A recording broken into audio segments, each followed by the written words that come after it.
Bon, alors, l'ordre s'affiche, c'est parfait. Alors, je vais vous faire un petit peu de guerrier ce soir. Mais pas un guerrier normal, hein, je vais vous faire un guerrier berserker. J'ai fait un build barbecue, les amis. Vous allez voir, ça va être du dingue, ça va être du lourd, mais je vais sans doute beaucoup mourir. Alors, avant que je parte en BG pour vous montrer ça, je vais vous montrer un petit peu le build. Attention, attention, attention, le voici. Alors, nous allons jouer avec un arc. Alors, l'arc, pourquoi ? L'arc principalement parce qu'il va mettre des bons dégâts de feu avec sa zone de F1. Vous allez avoir aussi un plaquage qui va lui aussi mettre du saignement, donc c'est intéressant. Sa zone en 3 qui met de la brûlure. Son tir arqué qui est une zone de combo explosion qui va vous permettre de faire des combos qui vont vous mettre surtout du pouvoir. Vous allez voir, ça va être intéressant. Un aveuglement, donc c'est pas mal. Et en switch, vous allez prendre l'épée et la torche. L'épée parce qu'elle met du saignement beaucoup, et sur son F1, elle en met énormément. Et la torche parce que donc, vous avez un 4 qui va vous mettre de la brûlure et de l'infirmité, enfin, mettre de la brûlure aux ennemis et de l'infirmité. Et ça, c'est intéressant. La flamme de guerre, parce que la flamme de guerre, donc c'est une zone qui met de la brûlure tout autour de vous. Et ce qui est intéressant, c'est que quand vous faites vos sauts à l'intérieur, vous pouvez continuer, ça vous fait des zones de combo, les amis. Et donc ça, c'est plutôt pas mal. Enfin, moi, je trouve ça très bien. Vous allez voir que ça vous fait un bon enchaînement à faire en entrée de fight ou même dans le fight. Compétences utilitaires. Alors là, j'ai pris les compétences de rage, parce que les compétences de rage vont vous mettre de la brûlure avec votre template, vous allez voir. Donc la reconnaissance du sang, donc vous vous soignez, vous gagnez de l'adrénaline et rechargez vos compétences de déchaînement, et un pourcentage des dégâts infligés vous soigne. Bon, c'est pas énorme, ça vous soigne pas très très fort, mais ça reste pas mal quand même. Voilà, c'est pas si mal. C'est pas ouf, mais c'est pas mal. Le coup destructeur. Alors ça, c'est très fort par contre. Vous brisez un rocher, vous gagnez de l'adrénaline, vous projetez sur les ennemis devant vous des fragments de pierre qui infligent du saignement à tous les ennemis devant vous, donc 4 stacks de saignement pendant 13 secondes. L'onde de choc produite renvoie les projectiles, vous bloquez les attaques tant que cette compétence est active. Donc en gros, ça fait le café, ça. Hein. Ça peut vous faire votre repas du soir aussi, si vous voulez. Voilà, vous lancez le coup destructeur et ça fait tout. Voilà, ça c'est pas mal. Ça bloque, ça fait du DPS, ça met de la stab. Enfin bon, bref, c'est très bien. La résistance à la douleur, rien de nouveau, vous connaissez. Vous l'activez, vous devenez invulnérable. Si vous devenez invulnérable pendant quelques secondes, 4 secondes. Et c'est un breakstone, c'est intéressant. Ici, le bond éclatant, donc ce qui est intéressant, c'est que c'est un combo de coups de grâce de bond, donc ce qui va pouvoir comboter avec la flamme de guerre, vous allez voir. Ce combo de coups de grâce va mettre de la vulnérabilité, et on gagne un bonus d'adrénaline si nos attaques touchent leur cible. Voilà, et on met de la brûlure parce que c'est dans notre template. C'est easy mode, vous allez comprendre. Et ici, le coup de tête, donc ce qui est intéressant, c'est que c'est un breakstone qui va lui aussi mettre de la brûlure, et qui étourdit les ennemis, vous infligez l'étourdissement à l'ennemi et à vous-même, et vous gagnez l'adrénaline si vous la touchez. Bon, le coup de ça te met de l'étourdissement aussi, c'est pas excellent, mais bon, on s'en sort. Hein. On s'en sort. C'était surtout pour le principe de jouer une compétence de rage, hein, vous avez bien compris l'idée.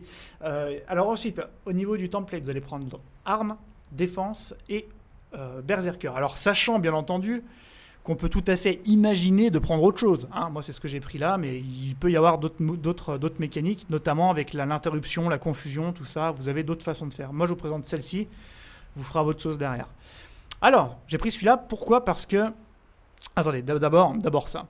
Amulette enragée, donc précision, robustesse, dégâts par altération, 46% de chance de coup critique. Donc, c'est intéressant de prendre ce talent-là qui va vous permettre de mettre du saignement lors de vos coups critiques. Rune de Balthazar, dégâts par altération, durée de la brûlure. Lorsque votre sommé tombe à 20%, vous obtenez célérité pendant 5 secondes. Durée de brûlure. Les ennemis à proximité subissent brûlure pendant 3 secondes lorsque vous utilisez une compétence de soin. Ce qui veut dire qu'avec votre soin, vous allez mettre déjà 2 stacks de brûlure toutes les 20 secondes. Donc ce qui est plutôt pas mal. Et sur vos armes, j'ai pris cachet de terre et cachet de tourment pour mettre un maximum d'altération à l'ennemi pour que ça fasse une sorte de burst. Voilà.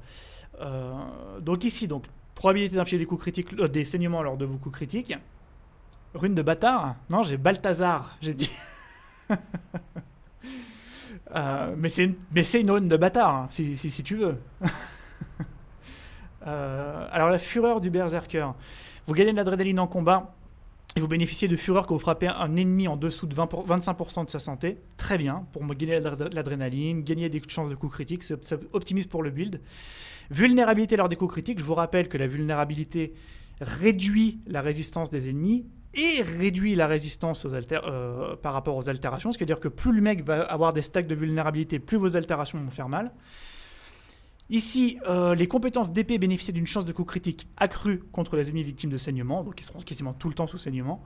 Et les compétences d'épée se rechargent plus vite. Intéressant. Augmenter les dégâts victimes de saignement, bon bah voilà, très bien. Et ici, votre vitesse d'attaque est augmentée lorsque vous maniez une épée, une hache ou une masse en main gauche. La rune du bâtard. Ouais, je suis désolé, je parle vite des fois. Non, je parle vite souvent. Et je peux comprendre que des fois ce soit un peu le brouhaha à comprendre. Défense. Alors, votre robustesse augmente, santé certains seuils. Alors, les altérations de mouvement reçues sont réduites et vous obtenez régénération lorsque vous êtes affecté par l'une de ces altérations, donc immobilisation, givre ou infirmité. Ça vous permettra d'avoir de la régène, ce qui n'est pas un mal avec ce build qui n'est pas très très résistant. Votre santé se régénère selon votre niveau d'adrénaline.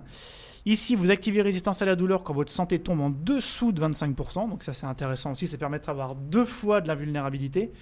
Je vous rappelle que ce n'est pas un build qui est très très très résistant. Il vous faut ça. Représailles, à chaque fois que vous allez bloquer une attaque, que vous subissez un coup critique. Non, pardon. Vous obtenez représailles quand vous bloquez une attaque, vous subissez un coup critique. Point. Représailles confère un bonus de robustesse.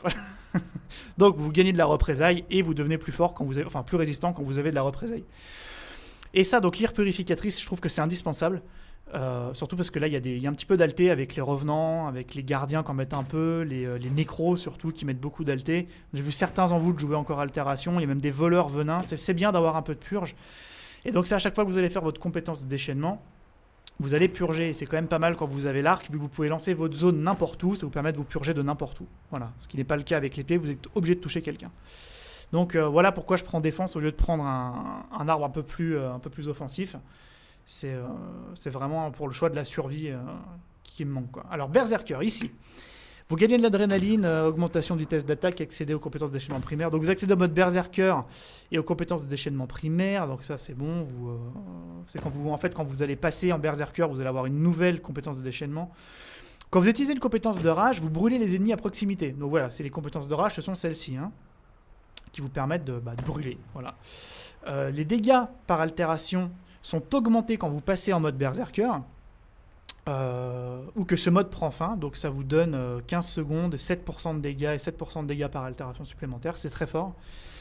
Ici, lorsque vous utilisez une torche, vous gagnez des dégâts par altération, donc 150 de bonus de stats quand vous avez la torche, ce qui fait que ça monte à 1525, c'est vraiment très fort. Et les compétences de torche se rechargent plus vite. Ici, vous bénéficiez davantage quand vous activez le mode Berserker, donc furie, célérité et rapidité.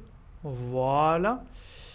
Et ici, vous appliquez brûlure pendant plus longtemps, donc la durée est augmentée de 33%, sachant qu'elle est augmentée pas mal aussi avec la rune de Balthazar. Les brûlures vont durer vraiment très longtemps si les mecs ne les purgent pas. Et vous bénéficiez d'une aura de feu lorsque vous infligez un coup critique. Et les compétences Berserker font exploser l'aura de feu, infligeant des dégâts de brûlure aux ennemis à proximité. Voilà. Donc en gros, tout est fait pour que vous infligiez de la brûlure au maximum. Ça a du burst en fait.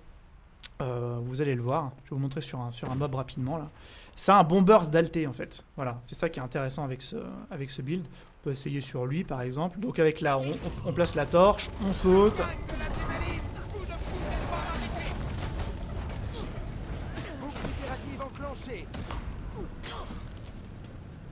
Alors, vous avez vu, hein, ça tombe très très vite avec l'enchaînement là. Le mec il prend 20 stacks de brûlure, easy mode. Je le refais une dernière fois là sur un gars là.